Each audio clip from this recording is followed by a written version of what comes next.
নমস্কার। কবিগুরু রবীন্দ্রনাথ ঠাকুরের ১৬৫তম জন্ম উপলক্ষে আজকে আমি একটি কবিতা আবৃত্তি করে শোনাচ্ছি। আফ্রিকা।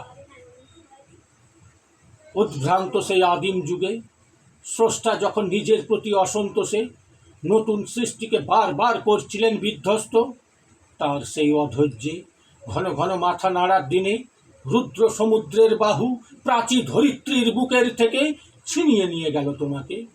আফ্রিকা। বাঁধলে তোমাকে বনস্পতির নিবিড় পাহারায়, কৃপান আলোর অন্তঃপুরে। সেখানে নিভৃত অবকাশে তুমি সংগ্রহ করছিলে দুর্গমের রহস্য, চিনছিলে জল স্থল আকাশের দুর্বোধ সংকেত। প্রকৃতির দৃষ্টি অতীত জাদুমন্ত্র জাগাচ্ছিল তোমার চেতনাতীত মনে।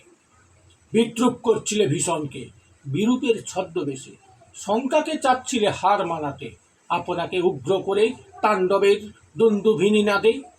হায় ছায়াবৃতা, কালো ঘোমটার নিচে অপরিচিত ছিল তোমার মানব রূপ উপেক্ষার আবিল দৃষ্টিতে। এলো ওরা লোহার হাত কড়ি নিয়ে, নখ যাদের তীক্ষ্ণ তোমার নেকড়ের চেয়ে। এলো মানুষ ধরার দল, গর্বে যারা অন্ধ তোমার সূর্যহারা অরণ্যের চেয়ে। সভ্যের বর্বর লোভ নগ্ন করলো আপন নির্লজ্জ অমানুষতা। তোমার ভাষাহীন ক্রন্দনে বাষ্পাকুল অরণ্য পথে পঙ্কিল হলো ধূলি তোমার রক্তে অশ্রুতে মিশে।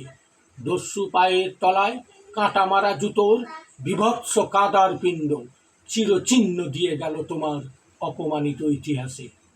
সমুদ্র পারে সেই মুহূর্তেই তাদের পাড়ায় পাড়ায় মন্দিরে বাজছিল পুজোর ঘণ্টা।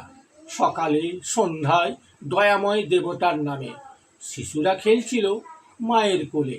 কবির সঙ্গীতে বেজে উঠেছিল সুন্দরের আরাধনা। আজ যখন পশ্চিম দিগন্তে প্রাদোষকাল, ঝঞ্ঝা বাতাসের ঊর্ধ্বশ্বাস যখন গুপ্ত গহর থেকে পশুরা বেরিয়ে এলো, অশুভ ধ্বনিতে ঘোষণা করল দিনের অন্তিম কাল। এসো যুগান্তের কবি, আসন্ন সন্ধ্যার শেষ রশ্মিপাতে দাঁড়াও ওই মানহারা মানবীর দ্বারে। বলো ক্ষমা করো, হিংস্র প্রলাপের মধ্যে সেই হোক তোমার সভ্যতার শেষ পুণ্যবাণী। নমস্কার।